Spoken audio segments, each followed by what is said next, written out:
নমস্কার, আমি স্বপন কুমার দেব। আপনারা দেখছেন আমার ইউটিউব চ্যানেল স্ট্রাগলার ডে।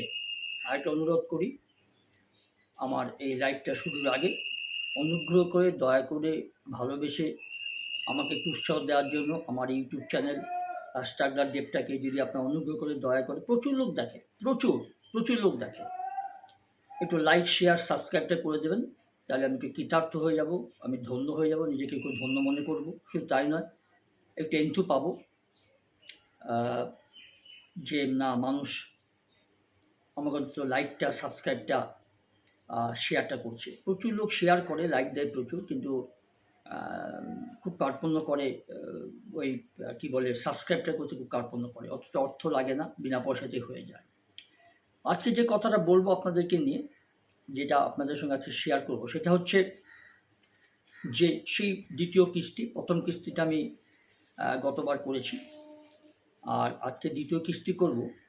যে বেসরকারি বেআইনিভাবে কোনো কিছু না দেখে, না এনকোয়ারি করে আমাদের পশ্চিমবঙ্গ রাজ্যে, বিশেষ করে পশ্চিমবঙ্গ রাজ্যের কথাই বলি, বিভিন্ন জেলাতে বিভিন্ন জায়গায় রক্তদান শিবির করা হয়। মহৎ উদ্দেশ্য নিয়েই করা হয়, কিন্তু এই মহৎ উদ্দেশ্যের পিছনে কিছু দেশদ্রোহী,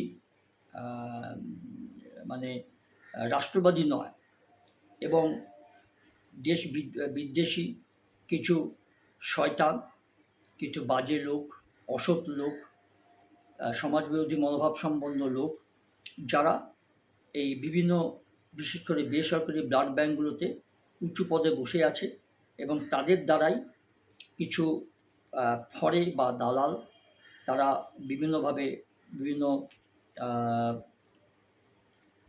রক্তদান শিবিরে গিয়ে রক্তগুলো সংগ্রহ করে। আর যারা রক্ত দেয় তারা সৎ মানসিকতা নিয়ে, মহৎ উদ্দেশ্য নিয়ে দেয়, যে আমার রক্তটা যদি একজন মনুষ্য রোগীকে বাঁচতে সাহায্য করে, তাহলে আমি অন্তত হৃদয়ের দিক দিয়ে একটু সান্ত্বনা পাবো যে আমার রক্তটা কোনো কাজে লেগেছে। এই রক্ততে তো লেখা থাকে না কে হিন্দু, কে মুসলিম, কে বৌদ্ধ, কে জৈন, কে খ্রিস্টান। কোনো জাতিভেদ নেই। জাতি, ধর্ম, বর্ণ, ভাষা, সাম্প্রদায়িকতা সব মিলেমিশে একাকার হয়ে যায়। কিন্তু ওই কিছু শ্রেণীর লোক, তারা অবশ্যই বিগত দিনে রাজ্য সরকারের যে স্বাস্থ্য দপ্তর আধিকারিকরা আছে, তারা শুধু এই কাজে নয়, বিভিন্ন কাজে তাদের অনেক অনৈতিকতা দেখা গেছে। ওই স্বাস্থ্য দপ্তরের বিভিন্ন রকম আধিকারিকরা কিন্তু অধিকাংশই সৎ নয়, স্বচ্ছ মানসিকতা সম্পন্ন নয়।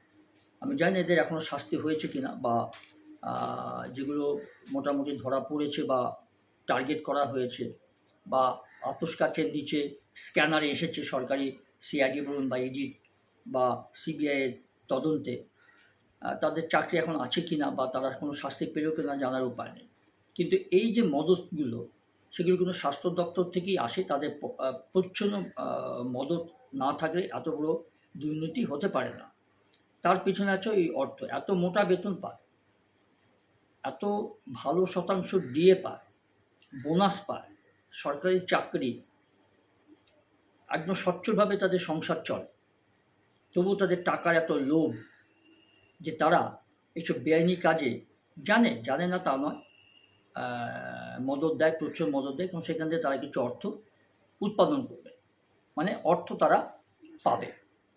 এইসব অর্থ দিয়ে তাদের সংসার, ছেলে মেয়ে ভালো হয়। আমি তো আমার আমার পাশাপাশি প্রতিবেশীদের দেখেছি। আমি এই দুর্নীতি করে তাদের সংসার কখনো উন্নতি হয়নি। নয় ছেলেমেয়ের পড়াশোনা মাঝপথে বন্ধ হয়ে গেছে, না হলে দিনরাত ঝগড়া, নিজেদের মধ্যে মারামারি, কাটাকাটি, অশ্লীল ভাষা প্রয়োগ, এগুলো আমার আশেপাশে দেখি। প্রচুর দুর্নীতি পয়সা কামিয়েছে, পয়সা আছে, কিন্তু ওদের জীবনযাত্রা দেখবেন, লাইফস্টাইল দেখবেন, ভিখারি থেকে অধম, মানসিকতাটা বস্তি বাড়ি থেকে অধম। যাই হোক, আমি অন্য কথার প্রসঙ্গে চলে এলাম। এই রক্তগুলো কী হয় জানেন? বেসরকারি যে ব্লাড ব্যাঙ্কগুলো, এদের বিরুদ্ধে শাস্তিমূলক ব্যবস্থা নেওয়া উচিত, নইলে সমাজবিরোধীমূলক কাজ আরও অত্যন্ত বৃদ্ধি পাবে। এখন এমনিতেই ভয় পায় না, ভারতীয় আইনকে ভয় পায় না। যেমন ধরুন সুপ্রিম কোর্টের রায় বলুন বা হাইকোর্টের রায় বলুন, তাদের প্রতি সম্মান জানিয়ে বলি। তাদের সেখানে গেলে তারা জানে, সমাজবিদরা জানে যে আমার অর্থের জোর আছে, প্রভাব আছে, প্রতিপত্তি আছে, আমি ঠিক ভালো উকিল লাগিয়ে দেবো।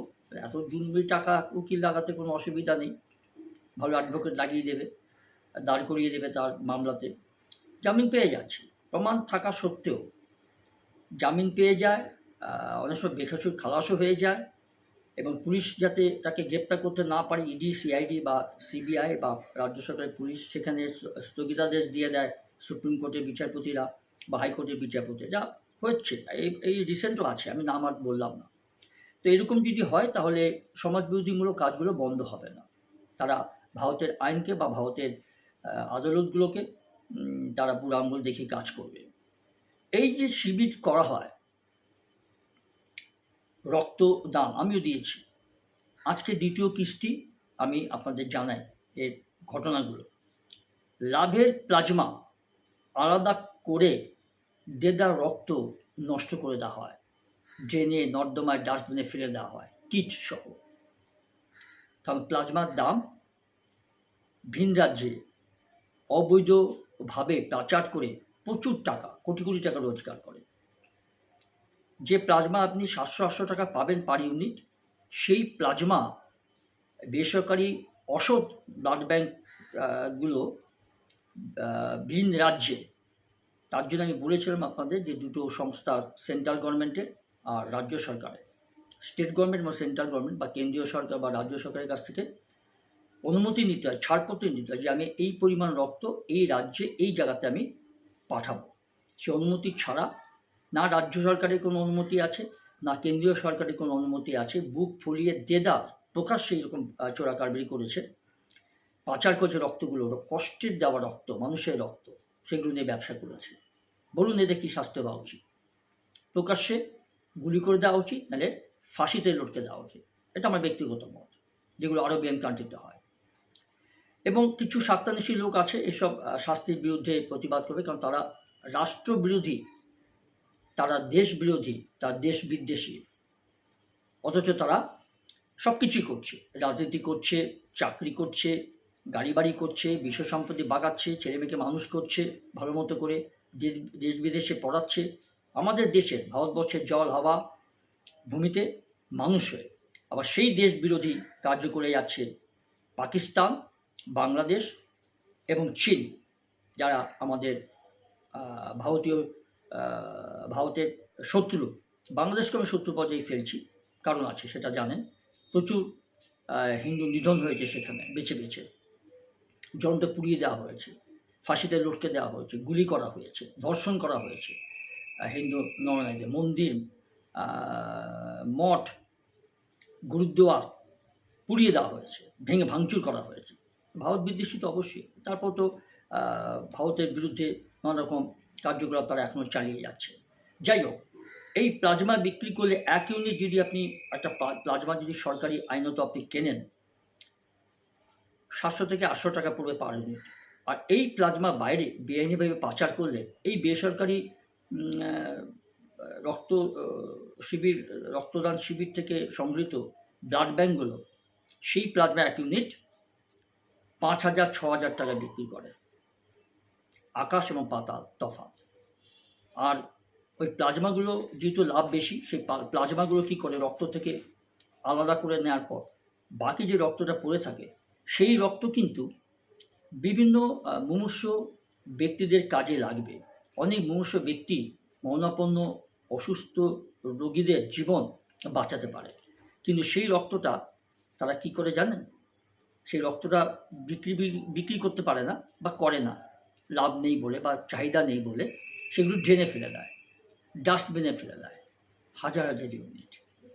তাই সেইটার বিষয়ে আজকে কিছু বলি, এগুলো জানা দরকার আপনার বা আমার। এবং লক্ষ্য মুনাফা, তাই রক্তদান শিবিরে রক্তদাতাদের শিরা থেকে নেওয়ার দামের রক্ত জলের মতো ফেলে দিতেও এদের বিবেকে বাঁধে না। কারণ এদের জন্ম, এদের রক্ত, এদের মানসিকতা, এদের আপনি ফ্যামিলি হিস্ট্রি দেখুন, ঠিক সেই রকম ধরন থেকে এসেছে। কিছু না কিছু পাস হিস্ট্রি আপনি পাবেন। মানে আধুনিক ব্লাড ব্যাংকিং ব্যবস্থায় রক্ত সংগ্রহের পর উপাদান পৃথকীকরণ বা ব্লাড কম্পোনেন্ট সেপারেশনই হচ্ছে এদের মূল লক্ষ্য। একে রক্ত থেকে আরবিসি, প্লাজমা এবং প্লেটলেটের মতো রক্ত উপাদান আলাদা করে নেওয়া হয় অত্যাধুনিক যন্ত্রের সাহায্যে। প্রতিটি উপাদানই আলাদা আলাদাভাবে কাজে লাগে নানা চিকিৎসায়।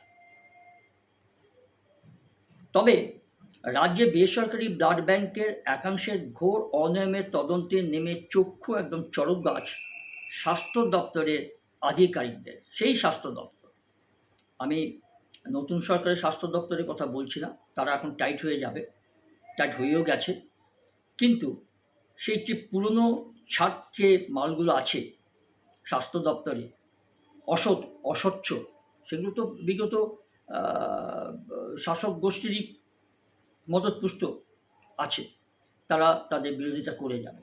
সুবিধা সবই পাবে নতুন সরকারের আমলে, সব কিছু, বেতন বৃদ্ধি থেকে সপ্তম বেতন কমিশনের বিশাল মাপের বর্ধিত অর্থ থেকে শুরু করে হাউস রেন্ট থেকে শুরু করে বকেয়া যা দিয়ে 38% সবই ভোগ করবে। তবুও রাজ্যের বিরোধিতা করবে, রাজ্য সরকারের বিরোধিতা করবে এবং তার সঙ্গে দেশবিরোধী রাষ্ট্রবিরোধী কাজও তারা করে যাবে। কিছু করার নেই, কারণ আমাদের দেশের আইন ব্যবস্থা ঠিক এরকমই। এবং দেখুন, এই যে প্লাজমা, এই প্লাজমাগুলো লাভের উপায়ে বেশি বলে রক্ত থেকে শুধু প্লাজমাটুকু বের করে নিয়ে বাকি রক্ত স্রেফ ফেলে দিচ্ছে খাস কলকাতার একাধিক বেসরকারি ব্লাড ব্যাংক। সব জানেন, বিগত সময়ে রাজ্য সরকার বা তার আগে 34 বছরের রাজ্য সরকারের সংখ্যায় কম বা হয়েছে বেশি, হয়তো প্রকাশ পায়নি। যেমন কিছু দুর্নীতি তারা এমনভাবে চালাকি করে চাপা দিয়ে গেছে, তদন্ত করে খুঁজে পাওয়া যায়নি। তারপরে 15 বছর ওসল করে নিয়েছে একদম, এত দুর্নীতি হয়েছে, নানা রকম দুর্নীতির সঙ্গে একদম শিল্প পর্যায়ে, কুটির শিল্প পর্যায়ে নিয়ে গেছে। আমার মনে হয় পৃথিবীর বোধহয় একমাত্র যদি কোনো অলিম্পিকে যদি এরকম কোনো খেলা থাকে দুর্নীতির, পশ্চিমবঙ্গে কিন্তু সোনা পাবে, প্রত্যেকটা বিষয়ে সোনা পাবে, দুর্নীতির প্রত্যেকটা বিষয়ের উপর সোনা পাবে, গোল্ড মেডেল পাবে।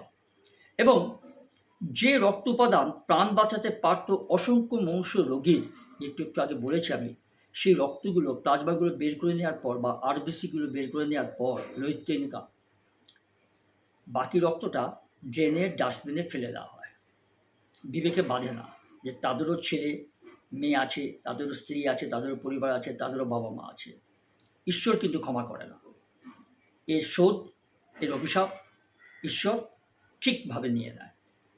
এটা আমার চোখে দেখা, আমার 35 বছরের চাকরি জীবনে আমি দেখেছি এগুলো।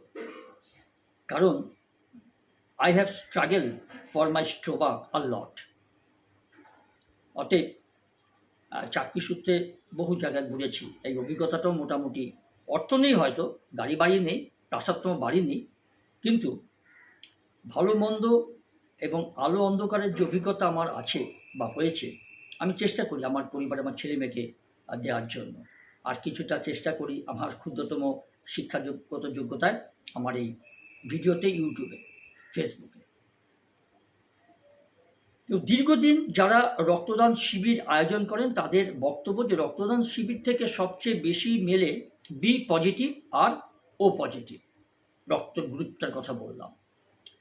এই গ্রুপের রক্ত আর সংগৃহীত সেই হোল ব্লাড থেকে বের করে নেওয়া হয় আরবিসি, প্লাজমা ও প্লেটলেট। প্লেটলেটটা কিন্তু মানুষের জীবনে খুব গুরুত্বপূর্ণ। যদি কারোর ধরুন ডেলিভারির সময় প্রচুর রক্তের প্রয়োজন, প্লেটলেট নিচে নেমে যায়, তখন কিন্তু প্লেটলেটের খুব প্রয়োজন হয় বাঁচানোর জন্য, বা এরকম অনেক বিভিন্ন রোগের ক্ষেত্রে, বিভিন্ন রোগীর ক্ষেত্রে প্লেটলেটটা অনেক নিচে নেমে যায়। সেই প্লেটলেটটা বাঁচাতে গেলে আপনাকে আলাদাভাবে প্লেটলেটটা সেই রক্তের মধ্যে থাকে সেটা নিতে হয়। যাই হোক, ফলে এতেই ব্লাড ব্যাংকের সেলফ তবে ভরে যায় খুব কোটি কোটি টাকা। কিন্তু স্বাস্থ্য দপ্তর সূত্রে খবর যে রোগীকে দেওয়ার জন্য সবচেয়ে কম খরচ হয় আবার এই বি পজিটিভ, আর সেই উদ্বৃত্ত বি পজিটিভ রক্ত থেকে প্লাজমাটুকু বের করে নিয়ে সবচেয়ে বেশি হারে পাচার হয়ে যায় ভিন রাজ্যে, ভিন ভারতের মধ্যে ভিন রাজ্যে। ঝাড়খণ্ড, বিহার তার মধ্যে 1 নম্বর। বিহারের বিভিন্ন জায়গায় আপনি বেগুসরাই থেকে শুরু করে পাটনা থেকে শুরু করে হাজিপুর থেকে শুরু করে ছাপা থেকে শুরু করে কোথায় নেই, পূর্ণিয়া থেকে শুরু করে প্রচুর বিভিন্ন জায়গায়, এইসব মুজফ্ফরপুর, এইসব জায়গায় রক্ত পাচার হয়ে যায়, বেশি দামে রক্ত বিক্রি করে দেয় তারা।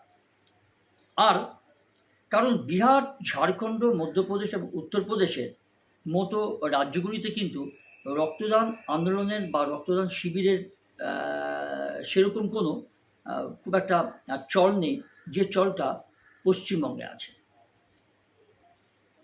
যার ফলে তারা পশ্চিমবঙ্গের উপরে ওই রক্ত নেওয়ার জন্য বিভিন্ন ক্যাটাগরির রক্ত, প্লাজমা, আরবিসি, প্লেটলেট বা বি গ্রুপ বা ও গ্রুপ বা এ পজিটিভ বা এ মাইনাস, তো এইগুলো তারা বসে থাকে নেওয়ার জন্য। তাদের পরিকাঠামোটা পশ্চিমবঙ্গ যেহেতু দুর্নীতিতে মোটামুটি একটা ভালো জায়গায় আছে যত রকম অপকর্মের জন্য আমাদের রাজ্য, কিন্তু আমাদের রাজ্যের যে পরিকাঠামোটা আছে রক্ত নেওয়ার, সেই পরিকাঠামোটা ওদের নেই বা সেরকম তাদের চল নেই।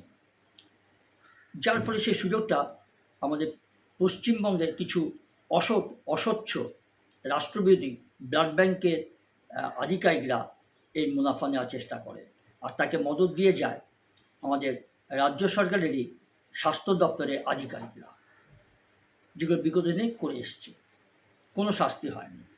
সেগুলো মার্জি করে ধর্ষণকাণ্ড আমরা দেখেছি।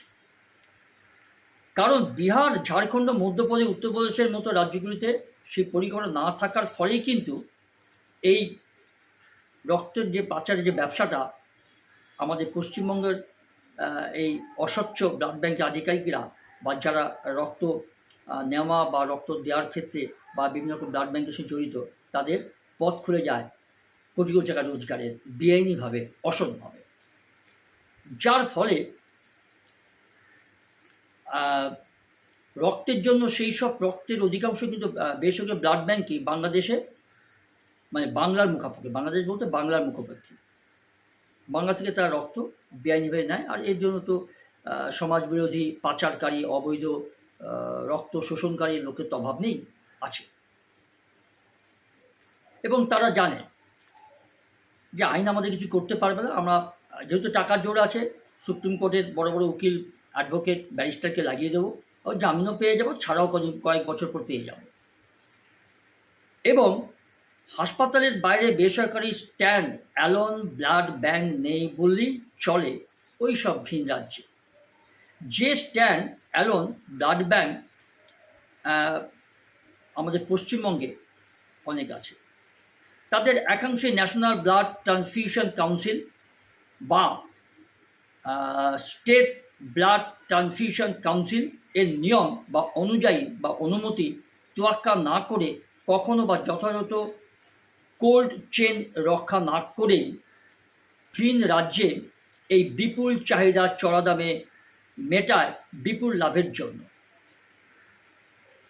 এই যে বলেছিলাম, এর আগের ভিডিওতে বলেছিলাম যে রাজ্য সরকার এবং কেন্দ্রীয় সরকারে কিন্তু এই ব্লাড ট্রান্সফিউশন কাউন্সিল এইদের কাছ থেকে ভিন রাজ্যে রক্ত পাচার করতে গেলে আপনাকে অনুমতিপত্র দরকার। শুধু কেন্দ্রীয় সরকার নয়, কেন্দ্রীয় সরকার এবং রাজ্য সরকার দুটোর ক্ষেত্রেই আপনাকে সার্টিফিকেট থাকা দরকার। থাকে না, বেআইনিভাবে বুক ফুলে এইসব কাজ করে যাচ্ছে মানুষের জীবন নিয়ে।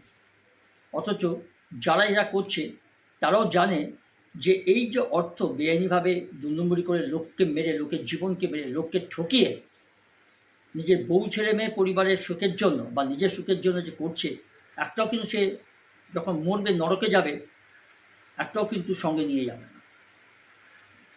এটা তাদের ভাবা উচিত। এবং দেখুন, এই যে বিভিন্ন ব্লাড ব্যাংকের সূত্রে দাবি যে সংগৃহীত রক্তের মধ্যে বি এবং ও পজিটিভ রক্ত পায় 70 to 75% হলেও রোগীকে রক্ত বা রক্ত উপাদান ইস্যু করার সময়ে ও পজিটিভ লাগলেও বি পজিটিভ তেমন লাগে না। কারণ দেখা গিয়েছে যে থ্যালাসেমিয়া বা ব্লাড ক্যান্সার রোগীদের পাশাপাশি কেমোথেরাপি কিংবা ডায়ালিসিস, এগুলো জানেন, এই শব্দগুলো সব আপনার পরিচিত। এই ডায়ালিসিস চলা রোগীদের অধিকাংশ ক্ষেত্রে এবং ও পজিটিভ এবং এ পজিটিভ রক্ত উপাদানই শুধু লাগে, এবং সেটা মূলত আরবিসি।